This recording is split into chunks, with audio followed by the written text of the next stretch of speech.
Master resource है जो free of cost सभी के लिए अवेलेबल है। अच्छा सॉन्ग ऑफ गॉड इस तरीके से सर्च करेंगे ना, सॉन्ग ऑफ गॉड, ठीक तो है। एक वेबसाइट मिल जाएगी। ठीक। पर्पस क्लियर होना चाहिए हाँ कि ठीक है। आप कहीं रैट रेस में तो नहीं भाग रहे हो। आपका असल में मान लो आप में टैलेंट कुछ और है, लेकिन आपको भी पता नहीं है कि उस टैलेंट को कैसे मोनेटाइज किया जा सकता है। इफ यू जज the capability of a fish to climb, तो आप गलत कर रहे हो ना यार। फिश तो Right. स्विम करती है, बिल्कुल। वो क्लाइंब थोड़ी कर पाएगी। स्टूडेंट्स की अगर हम बात करें तो स्टूडेंट का डेली रूटीन कैसा होना चाहिए, मतलब कि उसकी दिनचर्या कैसी होनी चाहिए जिसमें साइंस भी हो और स्पिरिचुअलिटी भी हो। बहुत सिंपल है। हम्म, स्पिरिचुअलिटी में बहुत ज्यादा समय देने की जरूरत नहीं है स्टूडेंट को। अभी एक बार बेस लाइन क्लियर कर ले, ठीक है। यानी सुबह हाफ एन आवर दे दे और एक बार इवनिंग में half an hour they. Okay. सुबह उसको सही समय पे उठना बहुत जरूरी है। जैसे कि नॉर्मली बच्चे बहुत बार कॉमन गलती ये करते हैं, उसका स्लीप साइकिल डिस्टर्ब रहता है। वो क्या करते हैं, ट्रेंड बन जाता है कई जगह, कोटा जैसी जगह पे तो बहुत ही कॉमन है कि रात को निशाचर बन जाते हैं, हाँ उल्लू जैसा बिहेव हाँ करते जी हैं। हाँ जी। तो रात को 2 से 3 बजे जागने का उनका ट्रेंड होता है और उसके बाद सुबह वो जग रहे होते हैं 10 बजे 11 बजे और सारा दिन वो नेगेटिव रहते हैं, लेथार्जिक रहते हैं। हो सकता है उसके बाद भी कई बच्चे एग्जाम क्रैक कर लें। कई बच्चे बोलेंगे कि हमने तो क्रैक किया था, हाँ पर सिर्फ एग्जाम क्रैक करना ही सब कुछ नहीं है ना। बॉडी भी आपकी इंपॉर्टेंट है, इम्यूनिटी भी इंपॉर्टेंट है, पॉजिटिव फील करना, हैप्पी फील करना भी इंपॉर्टेंट है। तो सबसे पहले तो उनको अपनी स्लीप साइकिल अच्छी करनी है। ठीक है। रात को उनको कुछ भी करके 10 या 11 बजे तक सो जाना है और सुबह 5 बजे तक उनको उठ जाना है। ओके। ब्रह्म मुहूर्त पे उठना या उसके आसपास उठना बहुत ही प्रभावी होता है। और जब उस समय हम उठते हैं तो दिन का जो पहला 1 घंटा है वो बच्चों के लिए गेम चेंजिंग हो सकता है। अच्छा। अगर उस 1 घंटे में उन्होंने फॉर एग्जाम्पल बाहर घूमने चले गए, थोड़ा नेचर में टाइम स्पेंड किया, तो ब्लड फ्लो अच्छा होगा। एक्सरसाइज करेंगे, थोड़ा योग आसन करेंगे, अनुलोम विलोम, थोड़ा प्राणायाम करेंगे और फिर 15-20 मिनट के लिए वो प्रे कर सकते हैं, आराम से प्रभु के साथ बैठ सकते हैं, नाम जप कर सकते हैं, मेडिटेट कर सकते हैं या सिंपली इंट्रोस्पेक्शन भी कर सकते हैं। जब वो इंट्रोस्पेक्शन करते हैं ना, यानी अपने इमोशंस को देखते हैं, वो भी प्रभु से मिलने जैसा ही है। तो आपका जो स्वभाव है उस स्वभाव के अनुसार आप 15-20 मिनट या हाफ एन आवर मॉर्निंग के पहले 2 घंटे में प्रभु के साथ बिताएं, किसी भी फॉर्म में, जैसे भी आपको अच्छा लगे। आप भगवत गीता को पढ़ सकते हैं, जो आपका स्वभाव है, जो आपको अच्छा लगे वो करें।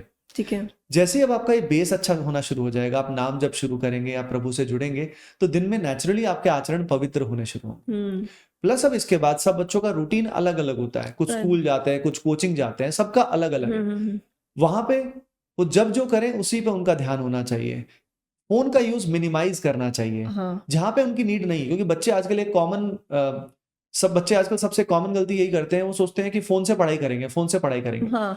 ज्यादातर बच्चे फोन से पढ़ाई नहीं कर पाते। बिल्कुल। उनको इल्यूजन होता है कि वो फोन से पढ़ाई कर रहे हैं, पर असल में ना तो वो लिख के देखते हैं, ना वो अभ्यास करते हैं, ना वो प्रैक्टिस करते हैं।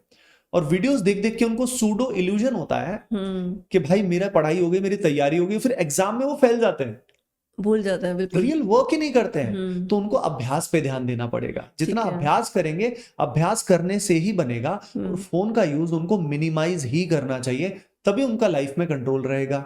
ब्रह्मचर्य का पालन जितना हो सके करना है, वो सबसे बड़ी नींव है, नहीं तो उनका इंद्रिय निग्रह नहीं हो पाएगा। बिल्कुल। आहार उनको शुद्ध करना है, जितना ज्यादा सात्विक आहार उनकी जिंदगी में आएगा, नॉन वेजिटेरियन तो भूल जाइए, बाकी भी उनको जंक फूड, प्रोसेस्ड फूड बाहर का, ये सब जितना मिनिमाइज हो सके उनको करना है। कैफीन वगैरह भी जितना मिनिमाइज हो सके वो करना है। अगर एक एक करके, अब कईयों के दिमाग में इस सब से ये आएगा कि सर फिर तो जीना ही छोड़ दें हम लोग। एग्जैक्टली, है ना, बहुत अच्छे बोलते हैं, है ना, जीना ही छोड़ दें, फिर तो ये भी नहीं खाएंगे, पिज्जा भी नहीं खाएंगे, ये भी नहीं खाएंगे। ये मन कह रहा है, ये आप नहीं कह रहे। आपको नहीं फर्क पड़ रहा किसी भी पिज्जा बर्गर से, आपके मन की आदत पड़ गई है, तो वो ये ट्रैप करता है, अरे यार फिर जीने का फायदा क्या है, जीने का मतलब तो यही होता है। ऐसा नहीं है, ये आपको बाद में समझ में आएगा। इसलिए प्रैक्टिकली अप्लाई करने के लिए मन को पहले थोड़ा थोड़ा टॉफी खिलानी पड़ेगी। यानी एक साथ ये सारे बदलाव एक साथ नहीं थोपने। नहीं तो मन क्या है, क्रांतिकारी है। आपने 4 दिन किया, 4 दिन के बाद वो फैल जाएगा कि मुझसे नहीं होने वाला। जैसे लोग जिम जाते हैं, 4 दिन जाके छोड़ देते हैं। एग्जैक्टली ऐसे ही होगा। तो इसलिए एक एक टॉफी खिलाओ। पहले फॉर एग्जाम्पल सुबह उठना सीखो सही समय पे, फिर एक्सरसाइज करना सीखो, फिर नाम जप करना सीखो। एक एक करके जब मन को आपने टॉफी खिलाना शुरू किया, तो मन को जैसे ही उसका स्वाद आना शुरू हुआ कि यार हाँ ये ज्यादा अच्छी टॉफी थी, तब ही मन इस तरफ आएगा। नहीं तो मन आध्यात्म में लगेगा क्यों? आप सोचिए, जब उसको आनंद ही नहीं मिलेगा तो वो नहीं जा पाएगा। तो उसको आनंद में धीरे धीरे लाना होगा, क्योंकि शुरू में आनंद आता नहीं है, धीरे धीरे आता है। तो धीरे धीरे उसको लाएंगे, काम बन जाएगा। ठीक है। स्टार्टिंग में तो ऐसा होता है ना कि अगर आप सपोज चैंटिंग भी कर रहे हो तो मुश्किल से भी आप 10 मिनट भी नहीं कर पाते, क्योंकि आपका ना मन बहुत जगह भागता है। आपका मन ये भी होएगा कि यार मेरी वो सीरीज का वो वाला एपिसोड रह गया है, उसको देख लूँ, अरे क्रिकेट मैच आ रहा होगा उसको देख लूँ, मुझे उससे बात करनी है, मुझे अपने फ्रेंड से बात करनी है, हमने वहाँ पर जाना था घूमने के लिए, उससे पूछ लेता हूँ। तो मन बहुत ज़्यादा जगह आपको लेकर के जाएगा स्टार्टिंग में, लेकिन आपको आहिस्ता आहिस्ता थोड़ा थोड़ा टाइम बढ़ा करके उधर की साइड जाना पड़ेगा। बिल्कुल ठीक परफेक्ट, है। ऐसे ही। तो जैसे हमने बीच में बात की कि सपोज जब कई बार क्या होता है कि बच्चे भूल भी जाते हैं जो पढ़ा होता है वो एग्ज़ाम में जा करके। तो मेमोरी बूस्ट कैसे कर सकते हैं हम, अगर हम वैदिक टेक्निक्स की बात करें उसके थ्रू? मेमोरी जो है ना, वो हाँ। बहुत अच्छी रहती है जब माइंड शांत रहता है। ओके। और मेमोरी का सबसे स्ट्रांग जो रिलेशन होता है वो शांत मन से होता है। तो मेमोरी अपने आप अच्छी हो जाती है। मेमोरी के दो पार्ट है, एक तो है कोई भी नई चीज को अच्छे से सुनना, समझना, ग्रैस्प करना, और दूसरा हिस्सा है उसको ठीक से रिटेन करना लंबे समय तक। ठीक है। ये दोनों हिस्से ही तब अच्छे हो जाते हैं जब माइंड शांत रहता है। ठीक है। अब मन शांत कैसे होगा? जब जिंदगी में सत्व बढ़ेगा, सात्विक एक्टिविटी जितनी ज्यादा होगी, ब्रह्मचर्य का पालन होगा, इंद्रिय निग्रह होगा, कंट्रोल ऑफ सेंसेस होगा, तो मन विचलित नहीं होगा। बिल्कुल। क्योंकि मन बार बार इधर उधर नहीं जाएगा कि हाँ मुझे ये खाना है, मुझे ये कंटेंट देखना है, नहीं तो मन इधर उधर भागता ही रहता है। तो जब वो शांत हो जाएगा तो उस पर आत्मा का प्रतिबिंब पड़ता है, उससे हमें सुख मिलता है, तो हम हैप्पी फील करेंगे। जब हम खुशी से कोई भी एक्टिविटी करेंगे तो हमें मेमोराइज करने की नीड ही नहीं पड़ेगी, हमें अपने आप ही समझ में आएगा और हमें आनंद आएगा हर प्रोसेस में। तो नेचुरली मेमोरी बहुत अच्छी हो जाएगी। आपने भगवत गीता की बहुत बार बात की है, तो भगवत गीता में से किसी को भी, चाहे स्टूडेंट्स हो या कोई भी हो, क्या वो चीज़ें हैं जो सीखनी चाहिए और उसे अप्लाई भी करना चाहिए? ये नहीं कि सिर्फ पढ़ना चाहिए, उसे अप्लाई भी करना चाहिए अपनी लाइफ में। एक्चुअली श्रीमद् भगवत गीता में जो श्लोक हैं, हाँ जी। उनको समझना बहुत कठिन है, राइट। और वो जिंदगी के साथ ही जिंदगी हमें सिखाती है उन श्लोकों का मीनिंग। अच्छा। तो हमें सबसे पहले तो भगवत गीता को बस पढ़ने की कोशिश करनी चाहिए जितना हमसे हो सके। ठीक है।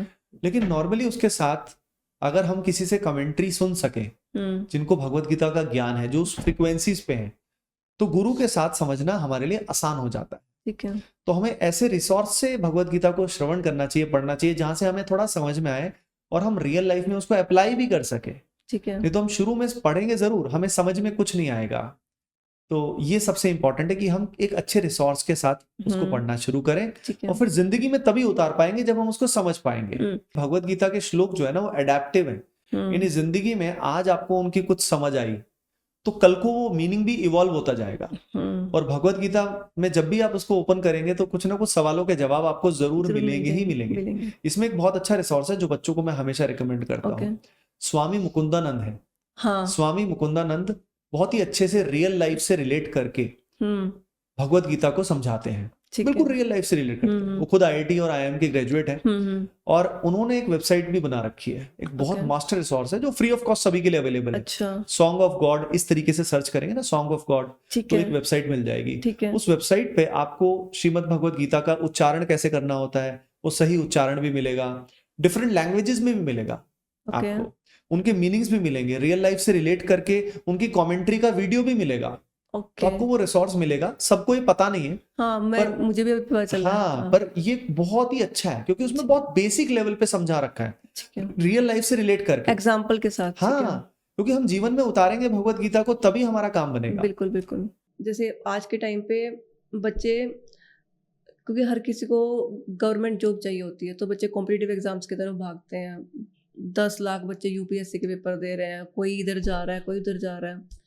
तो कॉम्पिटिटिव एग्जाम्स की प्रिपरेशन की अगर बात करें तो वो कैसे करनी चाहिए?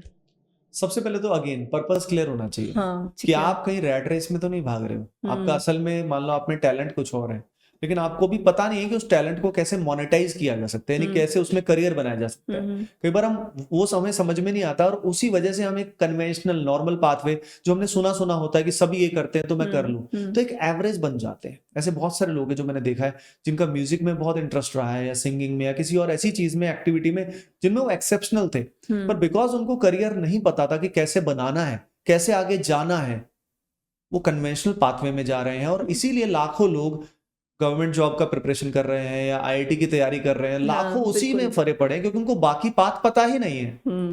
और आपने एक मूवी जरूर देखी होगी, तारे जमीन पे। हाँ जी। तारे जमीन पर में यही दिखाया था कि भाई इफ यू जज the capability of a fish to climb, तो आप गलत कर रहे हो ना यार। फिश तो Right. स्विम करती है, बिल्कुल। वो क्लाइंब थोड़ी कर पाएगी। जैसे हाथी एनसीईआरटी की बुक्स में मिलेगा, हाथी पेड़ नहीं चढ़ सकता, वैसे ही। इसीलिए इंसान में भी अलग अलग कैपेबिलिटी होती है। कुछ लोग बहुत अच्छे वक्ता होते हैं, कुछ लोग बहुत अच्छे सिंगर होते हैं, कुछ लोग एक्टिंग बहुत अच्छे, सबकी अलग अलग प्रतिभाएं हैं। बिल्कुल। अगर वो अपनी प्रतिभाओं को पहले समझ जाए, उसके हिसाब से उसको करियर चुनना चाहिए। तो अगर किसी भी कॉम्पिटिटिव एग्जाम की तैयारी करनी है, पहले उसे खुद से आराम से समय देना चाहिए, हफ्ता 10 दिन 1 महीना, कि भाई मुझे तैयारी करनी भी है कि नहीं करनी। उसको आराम से पहाड़ों में चले जाना चाहिए कुछ समय, या कहीं पे भी शांत या मंदिर में बैठना चाहिए और खुद से पूछना चाहिए कि मैं कर क्यों रहा हूं।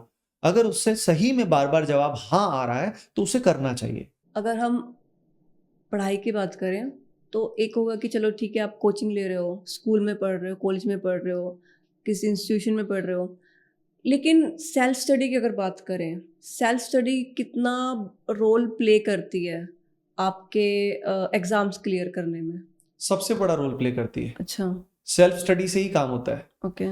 जैसे मैंने बताया था ना, कुछ बच्चे वीडियोस देखने को सेल्फ स्टडी मान लेते हैं। हाँ हाँ। ये सबसे बड़ा इल्यूजन है उनका। वीडियोस देखते रहने से सिलेक्शन नहीं होता, राइट। सवाल करने से होता है, प्रैक्टिस करने से होता है। तो सेल्फ स्टडी में भी जितना वो प्रैक्टिस करेगा, जितने सवाल सॉल्व कर पाएगा, सिर्फ थ्योरी में नहीं फंसा रहेगा, उतना ही उसके सक्सेस के चांस बढ़ जाएंगे। और सेल्फ स्टडी की क्वालिटी भी बहुत मैटर करती है। ऐसे बहुत सारे स्टूडेंट हैं जो कहने को 8 घंटे 10 घंटे 12 घंटे पढ़ रहे हैं, पर असल में अगर 6 से 8 घंटे की हाई क्वालिटी स्टडी भी हो जाए ना, तो काम बन जाए। अब यहाँ हाई क्वालिटी का मतलब यही है कि जिस समय तुम पढ़ाई कर रहे हो तो तुम्हारा मन एकाग्र है, तन्मय है उस चीज में। आप उस जो सब्जेक्ट को पढ़ रहे हो, फिजिक्स को, केमिस्ट्री को, या किसी भी सब्जेक्ट को पढ़ रहे हो, तब पूरा आनंद से एंजॉय करते हुए, विजुलाइज करते हुए उसको समझ के पढ़ रहे हो, पूरा डूबे हुए हो उसमें, तब आपका काम बन जाएगा। तो अगर आप क्वालिटी सेल्फ स्टडी करते हो, विदाउट डिस्ट्रैक्शन करते हो, तो आप किसी भी एग्जाम को क्रैक कर सकते हो। लेकिन अगेन सिर्फ 5% बच्चे या 10% बच्चे ही ऐसा करते हैं, राइट, और उनका सिलेक्शन हो जाता है। सर एक होता है कि ना पूरे साल आप पढ़ाई कर रहे हो, ठीक है, लेकिन लास्ट के जो डेज होते हैं, जैसे 1 महीना हो गया या 15 डेज हो गए या 10 डेज हो गए, तो जो ये लास्ट के डेज होते हैं, इसमें बच्चों को किस तरह से पढ़ाई करनी चाहिए या किस तरह से अपना लाइफ रखना चाहिए कि जिससे वो फोकस कर पाए, या लास्ट के जो डेज होते हैं उसमें उनको क्या करना चाहिए? एग्जाम के आसपास का जो समय होता है, उस समय बच्चा बहुत स्ट्रेस में आ जाता है, राइट, फोमो में आ जाता है, उसको टेंशन होती है एग्जाम के रिजल्ट की खास तौर पे।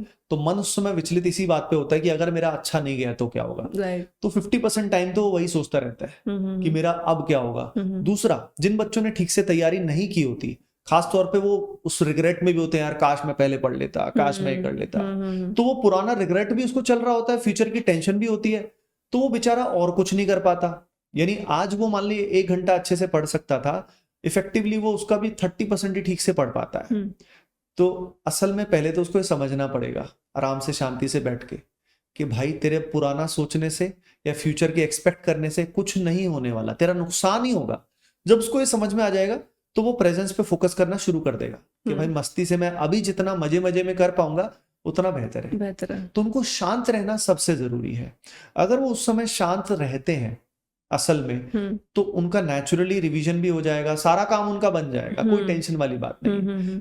सब ऐसे कौन से 5 YouTube चैनल्स हैं जो आप रिकमेंड करना चाहोगे स्टूडेंट्स को?